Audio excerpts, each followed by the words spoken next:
হরে কৃষ্ণ। প্রিয় ভক্তবৃন্দ, আজ শুনব নীলমাধবের কাহিনী, যে কাহিনী জগন্নাথ তত্ত্বের সব থেকে পবিত্র, সব থেকে রহস্যময়। নীলাচল পর্বতে বাস করতেন এই নীলমাধব।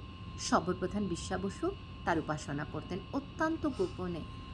দেবদেবীরাও নাকি নীলমাধবের উপাসনা করতেন। আর সেই স্থানটি পরিবর্তন থাকত দিব্য পুষ্পের সৌরভে, অপূর্ব সুগন্ধে। রাজা ইন্দ্রদুম্ন তীর্থযাত্রীদের কাছ থেকে শুনতে পেলেন যে নীলাচলে এক দিব্য বিগ্রহ রয়েছে। সেই বিগ্রহের সঙ্গে দর্শন মাত্রই নাকি সমস্ত পাপ নষ্ট হয়ে যায়, ভক্তের সঙ্গে ভগবানের হৃদয়ের মিলন হয়ে যায়। এ কথা শোনা মাত্রই রাজার হৃদয় দর্শনে আকুলিত হয়ে ওঠে। রাজা তখন কি করলেন? চারিদিকে দূত প্রেরণ করলেন। তার মধ্যে বিশ্বা বসু বিদ্যাপতি নামে একজন চতুর ব্রাহ্মণ ছিলেন। সেই বিদ্যাপতি পৌঁছে গেলেন বিশ্বা বসুর কাছে। বিবাহ হলো বিশ্বা বসুর কন্যার সাথে বিদ্যাপতির। অনেক অনুরোধ সত্ত্বেও বিশ্বা বসু কিছুতেই বিদ্যাপতিকে নীলমাধবের কাছে নিয়ে যেতে রাজি হন না। শেষ অবধি একটি শর্তে। কি শর্ত সেই? বিদ্যাপতির চক্ষু বন্ধন করে তাকে নিয়ে যাওয়া হয় নীলমাধব দর্শনে।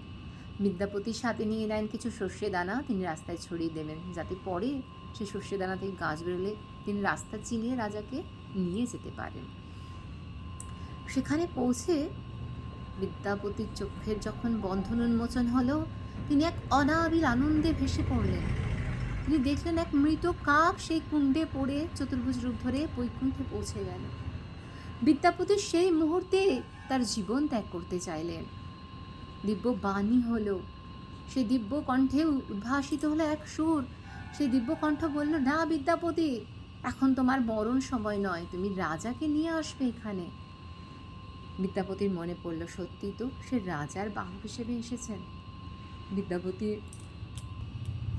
বিদ্যাপতি ফিরে গেলেন রাজ্যে, রাজাকে নিয়ে এলেন।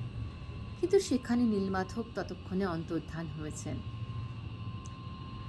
রাজা হতাশায় ভেঙে পড়লেন, ভীষণ কষ্ট পাচ্ছেন রাজা।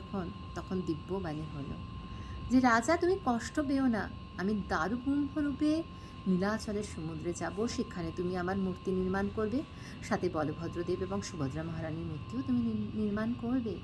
এর কাহিনী তো আমরা জানি, পরবর্তী কাহিনীটা আপনাদের আমি শ্রবণ করিয়েছি। এবারে আমি যে বিষয়টা নিয়ে আপনাদের বলবো, এই যে জগন্নাথদেব 14 দিন অনবসরে রয়েছেন, কালকে তিনি রথে আরোহণ করবেন। এই 14 দিন ভগবানের সেবা কে করলেন? লক্ষ্মী দেবী, ভগবানের সব থেকে আপনজন। শ্রবণ করব আমরা শুনছিলাম যে সবররাজ বিশ্বা বসু, সবর প্রধান বিশ্বা বসু ভগবানের সেবা করতেন। তিনি অত্যন্ত গোপনে করতেন, কাউকে জানাতেন না। ভগবানের সব থেকে নিকট কাছের হলো এই সবরগণ। এই যে 14 দিন, এই 14 দিন এই সবররা ভগবানের সেবা করেছেন। বাকি সারা বছর ধরে ব্রাহ্মণ পাণ্ডারা জগন্নাথপুরীতে সেবা দেন, দেখবেন ভগবানের। আমরা গেলে তাদের দর্শন পাই, কিন্তু সবরদের দর্শন আমরা পাই না। এই 14 দিন তারা ওই গুপ্ত কক্ষেই ভগবানের ভোগ রন্ধন হয়, ওখানেই পাতা করে ভগবানের সেবা দেওয়া হয়। এবং জানেন, সেই পাতাগুলো, সেই উচ্ছিষ্টগুলো সবররা তোলে না, এইভাবেই রাখা থাকে জগন্নাথের সামনে। এবং যখন 14 দিন পর পাণ্ডারা সেই দ্বার উন্মোচন করেন, দিব্য প্রসাদের গন্ধে সেই ঘর ভর্তি থাকে। কারণ সেই প্রসাদ যে চিন্ময়, ভগবানের অংশ। জড়জগতে এটা সম্ভব নয়। ভগবান দিব্য, ভগবান চিন্ময়, তিনি জগন্নাথ, তিনি জগতের নাথ।